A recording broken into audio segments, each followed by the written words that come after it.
MSc Part 2, Paper 2, Synthetic Organic Chemistry 1, Unit 3, Ylides.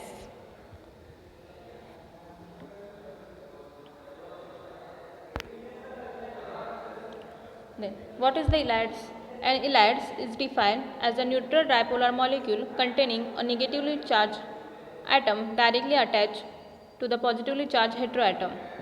Okay, आता इलाइड्स म्हणजे काय, तर न्यूट्रल डायपोलर मॉलिक्यूल आहेत आणि तो निगेटिव्हली एक चार्ज आहे आणि एक पॉझिटिव्हली चार्ज आहेत आणि ते एकमेकांना कनेक्टेड आहेत. Okay, negatively charge is atom is directly connected कोणाशी आहे, पॉझिटिव्हली चार्ज हेट्रोॲटमशी. आता हेट्रोॲटम त्यामध्ये काय काय आहेत, फॉस्फरस, सल्फर, नायट्रोजन हे काय आहे, त्याच्यामध्ये हेट्रोॲटम यूज केलेले आहेत. In which the negatively charge atom is a nucleophilic centre and the onium group is usually good leaving group. ह्याच्यामध्ये निगेटिव्हली चार्ज ॲटम जो आहे तो काय आहे, न्यूक्लियोफिलिक सेंटर आहे आणि दुसरा जो आहे ग्रुप तो पूर्ण काय आहे, गुड लिव्हिंग ग्रुप आहे, तो इझिली लॉस्ट होणारा ग्रुप आहे. The result can be viewed as structure in which the two adjacent atom are connected by the both covalent and ionic bond, normally written is X plus connected to the Y minus. आता याच्यामध्ये structure कसं return केलं जातं किंवा लिहिलं जातं, तर in which the two adjacent atom are connected by the both covalent and ionic bond. जे ॲटम एकमेकांशी कनेक्ट झालेले आहेत पॉझिटिव्हली निगेटिव्हली चार्ज, ते कोव्हॅलंट आणि आयोनिक बॉन्डने कनेक्ट झालेले आहेत. आणि नॉर्मली कसं लिहिलं जातं, तर एक्स प्लस जो पॉझिटिव्हली चार्ज ॲटम आहे तो एक्स धरायचा आणि निगेटिव्ह चार्ज वाय, मग X plus connected directly connected to the Y minus. Okay, the ylides R दस 1,2 dipolar compound and sub class of heteroions. आता इलाइड्स जे आहेत हे काय आहेत, 1,2 डायपोलर कंपाऊंड आहेत. 1,2 डायपोलर कंपाऊंड म्हणजे positive negative charges directly connected to each other. Okay, and sub class of heteroions. They appear in organic chemistry as a reagent or reactive intermediate. ते appear कशा आहेत ऑर्गॅनिक केमिस्ट्रीमध्ये as a reagent म्हणून use केले जातात, तर कधी कधी रिॲक्टिव्ह इंटरमिडिएटसुद्धा यूज केले जातात. Then sulphur ylides. आपण आधीच्या लेक्चरला काय बघितलं, phosphorus ylides. Okay, then next आहे sulphur इलाइड्स.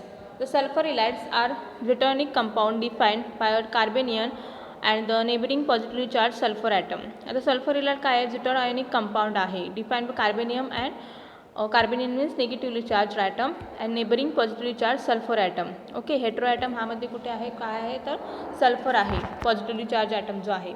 It also called sulphuranes. Okay, ह्याला काय म्हटलं जातं, सल्फ्युरेन्ससुद्धा म्हटलं जातं. The generally the order of ylide stability has been shown. Okay, आता इलाइडची स्टॅबिलिटी कशी आहे, स्टॅबिलिटी मीन्स त्याच्या हेट्रोॲटमची स्टॅबिलिटी याच्यावरून ठरवली. सल्फर, फॉस्फरस आणि नायट्रोजन. सल्फरची सगळ्यात जास्त आहे, sulphur is more than phosphorus is more than stable is a nitrogen. Okay, म्हणजे जास्त स्टॅबिलिटी कोणाची आहे, सल्फरची आहे, देन फॉस्फरसची अँड लास्ट इज अ नायट्रोजनची. The sulfur elide are next to phosphorus elide is important as a synthetic reagent. Phosphorus elide हा सुद्धा एक इम्पॉर्टंट रिएजंट आहे. ओके, इंटरमिडिएट आहे इन दिस इलाइडमध्ये. ओके, इन ऑर्गॅनिक केमिस्ट्रीमध्ये. तसंच सल्फरसुद्धा हा मोस्ट इम्पॉर्टंट सिंथेटिक रिएजंट आहे. This ylides are considered as a heteroions in which a carbanion is stabilized by interaction with an adjacent sulfonium center. आता ylide जो आहे कन्सिडर ॲज व्हिटर आयन्स म्हणून consider केला जातो. इन विच कार्बेनिन हा stabilised by interaction with adjacent sulphonium centre. Carbanion हा कसा stabilise केला जातो, इंटरॅक्शन केलं जातं विथ अडजस्टंट सल्फोनियम सेंटरने. The most widely use sulphur ylide are sulphonium ylides and sulphoxonium ylide. Most widely कुठले कुठले सल्फर इलाइड यूज केले जातात, तर सल्फोनियम इलाइड फर्स्ट आहे तो sulphonium ylide and second is a sulphoxonium ylide. Okay, आता आपण त्याचे स्ट्रक्चर बघूया. फर्स्ट जो आहे तो काय आहे, सल्फोनियम इलाइड. सल्फोनियम इलाइड आहे का, तर याच्यावर काही ऑक्सिजन नाही आहे, काही नाही आहे, सल्फर ओनली वन हेट्रोॲटम आहे. आणि सेकंड आहे तो सल्फॉक्सोनियम इलाइड. सल्फॉक्सोनियम इलाइड म्हणजे त्याच्यामध्ये ऑक्सिजन आहे. ओके, डबल बॉन्डेड ऑक्सिजन सल्फरला अटॅच आहे. ओके, फर्स्ट याच्यामध्ये सल्फोनियम इलाइडमध्ये ऑक्सिजन नाही म्हणून तो सल्फोनियम इलाइड आणि त्याच्यामध्ये ऑक्झो group is a oxygen group present आहे, so सल्फॉक्झोनियम Allied.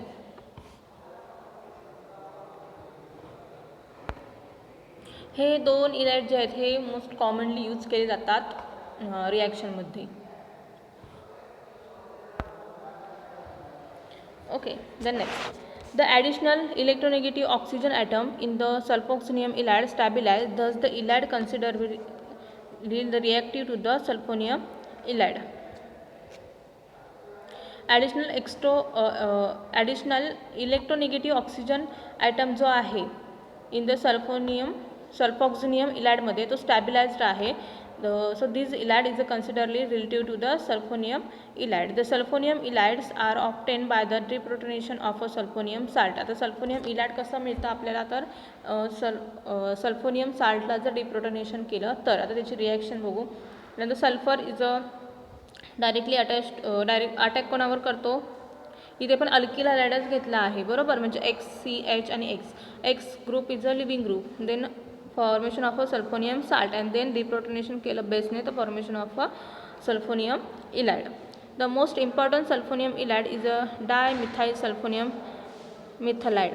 Okay, the most important sulphonium ylide कुठला आहे तर डायमिथाइल सल्फोनियम मिथालाइड, कारण की खाली स्ट्रक्चर पण दिलं आहेत, CH3 आहेत, मिथाइल ग्रुप आहे, त्यामुळे ethyl sulphonium methylide. Similarly, the most important sulfoxonium ylide is a dimethyl sulfoxonium methalide, which is prepared as follow. तर हा कसा फॉलो केला जातो, SN2 attack means. Okay, CH3 is alkyl halide घेतला आहे, sulphur is attack to the alkyl halide, the X is a living group, halide is a living group, and the formation of sulfoxonium salt and then formation of deprotonation केल्यावर आपल्याला diethyl sulphoxonium methylide मिळतो, as a ylide म्हणून product मिळतो. Then next, the sulphur ylide behave differently from the phosphorus ylide towards the carbonyl compound. Sulphur ylide हे behave differently होतात phosphorus ylide towards the carbonyl compound. Okay, carbonyl कंपाऊंडपेक्षा जसा carbonyl group आहे तसं ते react होतं. Sulphur ylide react with the carbonyl compound to yield epoxide instead of alkene. The sulphur Allied जर आपण कार्बोनिल ग्रुपबरोबर रिॲक्ट केला तर आपल्याला काय मिळणार, इपॉक्साइड मिळणार इन्स्टेड ऑफ अल्किन. म्हणजे फॉस्फरस इलाइडमध्ये आपल्याला काय मिळालं, अल्किन प्रोडक्ट मिळाला. इझेवेटिक रिॲक्शन त्यामध्ये गेली. Carbonyl phosphorus ylide plus carbonyl group is formation of alkene. Okay, पण सल्फर इलाइडमध्ये काय होतं, कार्बोनिल ग्रुपबरोबर रिॲक्ट केल्यावर आपल्याला इपॉक्सिडेशन मिळतं, इपॉक्साइड प्रोडक्ट मिळतो. Instead of a 4 centre elimination to adduct the form from the sulphur ylide undergo the intramolecular substitution reaction. याच्यामध्ये काय जाते, intramolecular substitution reaction. Okay, and initial betaine formation. Okay, initially काय form होतं, betaine formation होतं, no doubt take place, but the sulphur atom has a less affinity for the oxygen than phosphorus. सल्फरची जी affinity of towards the oxygen ही less आहे than the फॉस्फरसपेक्षा जी आहे. So that the internal attack occurs with the resultant displacement of a sulphur substituent by oxygen. This is result is a epoxide formation. Okay, मी ते काय सांगितलं की फॉस्फरसची आणि ह्याची ऑक्सिजनची ॲफिनिटी जास्त आहे, पण सल्फरची तेवढी नाही, त्यामुळे इथे काय झालं, इपॉक्साइड फॉर्मेशन झालं. आता आपण रिॲक्शन बघू. ओके, पहिला काय घेतला, carbonyl group, and second is a sulphur ylide. Sulphur ylide is a directly attack to the carbonyl group. Okay, then is a firstly काय, बिटेन फॉर्मेशन, बिटेन इंटरमिडिएट आहे तो फॉर्मेशन झाला आहे. आता ऑक्सिजनवर निगेटिव्ह चार्ज आहे, सेकंड स्टेपमध्ये ऑक्सिजनवरती निगेटिव्ह चार्ज, तो directly attack कुठे केला, त्यांनी CH2वर गेला आणि सल्फरचा जो ग्रुप आहे तो त्यांनी लॉस्ट केला. ओके, पण आता सल्फर आणि ऑक्सिजन तो डायरेक्ट अटॅक मारू शकत असतात कोणावर, सल्फरवरती पॉझिटिव्ह चार्ज आहे, पण त्याची ॲफिनिटी तेवढी सल्फरबरोबर नाही आहे, ऑक्सिजनची ॲफिनिटी तेवढी सल्फरसोबत नाही आहे, त्याची जास्त फॉस्फरसबरोबर आहे. त्यामुळे इथे काय झालं, त्याने सल्फरवर अटॅक न मारता डायरेक्ट त्यांनी CH2वर अटॅक केला आणि तो सल्फर ग्रुप आहे तो पूर्णपणे तिथून लॉस्ट केला, and the formation of a epoxide ring. Okay, epoxide product. In the next, okay, firstly आपण कुठला, सल्फोनियम इलाड वापरला. तर नेक्स्ट एक्झाम्पलमध्ये काय वापरणार आहे आपण एक्झाम्पलमध्ये सल्फॉक्सोनियम इलाड. ओके, आता ऑक्सिजन आहे त्यामुळे sulphoxonium. Then same reaction CH2 is attack to the carbonyl compound, then formation of a beta intermediate, and then oxygen is attacked to the CH2 and last of sulfur. सल्फरचा जो पूर्ण group आहे तो तिथून loss झाला आणि formation of a epoxide.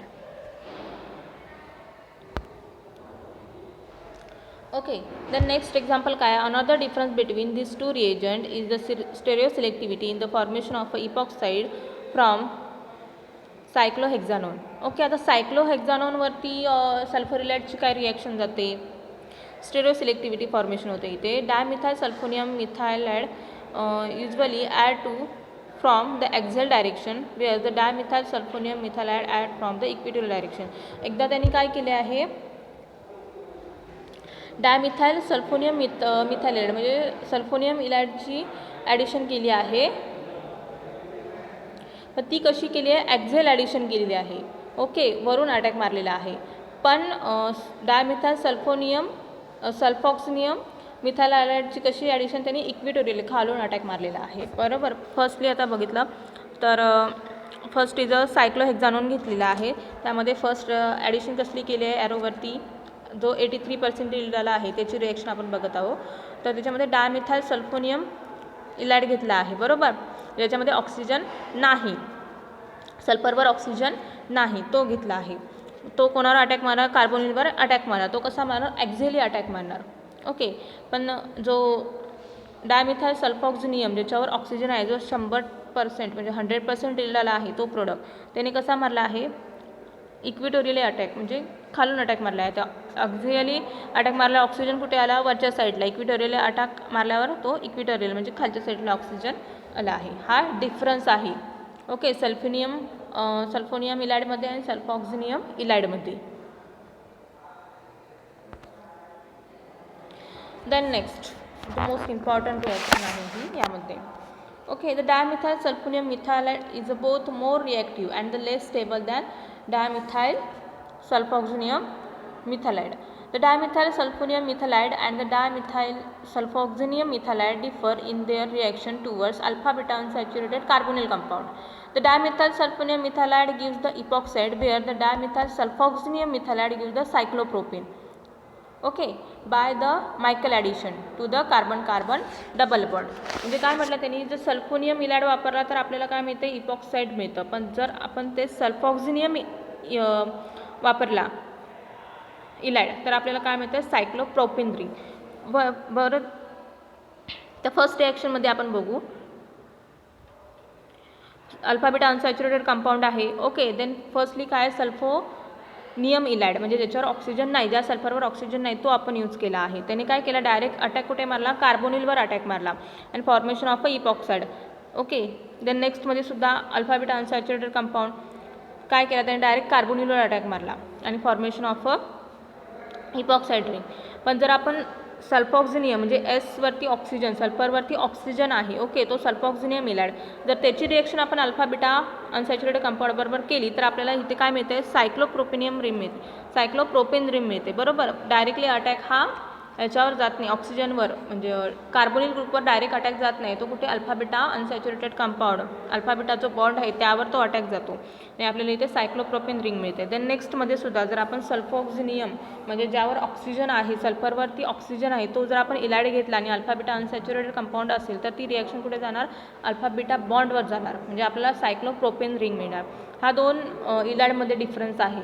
Okay, जर alpha beta unsaturated compound असेल, जर आणि सल्फोनियम म्हणजे ज्यावर सल्फरवर ऑक्सिजन नाही तो घेतला तर आपल्याला सायक्लोप्रोपेन इपॉक्साइड रिंग मिळते. ओके, जर alpha beta unsaturated compound plus आपण सल्फॉक्सोनियम इलाइड म्हणजे ज्या सल्फरवर ऑक्सिजन आहे तो जर घेतला तर आपल्याला प्रोडक्टमध्ये सायक्लोप्रोपेन ही रिंग मिळते. ओके, इथे सिम्पल आहे पण मोस्ट इम्पॉर्टंट आहे हा पार्ट ह्यामध्ये सल्फर इलाइडमध्ये.